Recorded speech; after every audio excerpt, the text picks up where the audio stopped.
ସୁରମଣି ପଞ୍ଚାୟତରେ ବିଜୁ ଜନତା ଦଳର ଅନୁଷ୍ଠିତ ପଦଯାତ୍ରାରେ ଯୋଗଦେଲେ ଆସିକା ସାଂସଦ।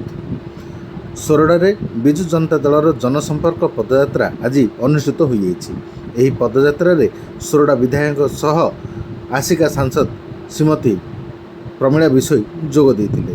ଏହାସହ କର୍ମୀମାନଙ୍କ ସହ ସାମିଲ ହୋଇ ବିଜେଡି ଜନକଲ୍ୟାଣକାରୀ ଯୋଜନାଗୁଡ଼ିକର ସଫଳତାର ବାର୍ତ୍ତା ଘରେ ଘରେ ପହଞ୍ଚାଇବା ପାଇଁ ପରାମର୍ଶ ଦେବା ସହ ଦଳୀୟ ସଂଗଠନ ମଜବୁତ କରିବାକୁ ଆହ୍ୱାନ କରିଥିଲେ।